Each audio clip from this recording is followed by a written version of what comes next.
These are my Bose QC35 headphones. They've brought me music every day for the last 7 years, allowing me to concentrate on developing, but as you can see, they are not looking in great condition.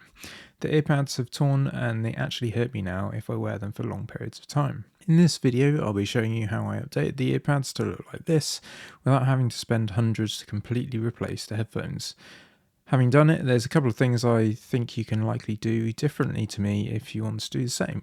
I use this pack I picked up on Amazon. Bose do actually sell their own version, but you have to pay slightly more along with delivery charges for that.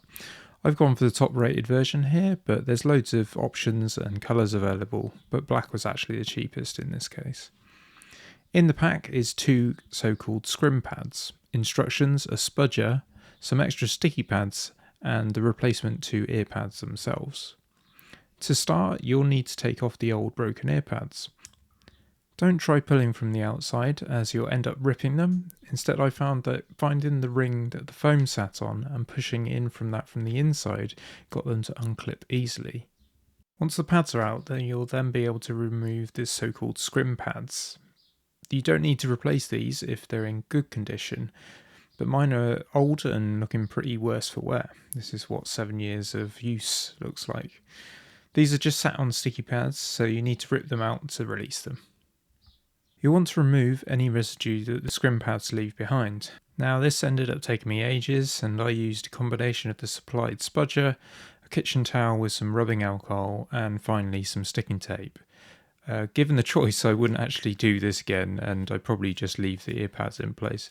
In order to stick the scrim pads in, you just need to peel off the sticky pads on the back of the scrims. Weirdly, the wider part of the scrim pad gets pushed down onto the thinner side of the ear cup, not the other way around. And you need to remember here that the right ear is the one with the switch on it on your headphones. My second scrim pad only left really sticky glue behind, so I decided it wasn't actually worth my time reapplying and going through all that again. And so I stuck the new scrim directly down upon it. I think this will be fine. Moving on to the earpads themselves, there's 10 tiny clips that go around the outside edge of the cup here that you'll need to clip the earpads underneath. The first few will be simple, but I found the final ones on each cup took me some time to do. A tip here is to adjust the ring that I talked about earlier from the inside again, rather than just forcing in from the outside, which took me ages when I was trying to do it that way. Ensure that every one of these are clipped in place, otherwise the pad will pop out pretty easily. One down.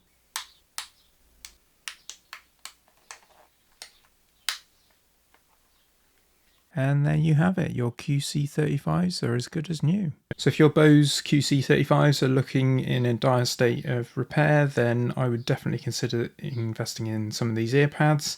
They've made them look so much more nice, and the fact that they are now much more comfortable for me to wear means I'm going to get very many more years use out of them. If you like this video, then consider subscribing to the channel, give it a thumbs up, and I'll see you soon in a new video. Bye for now.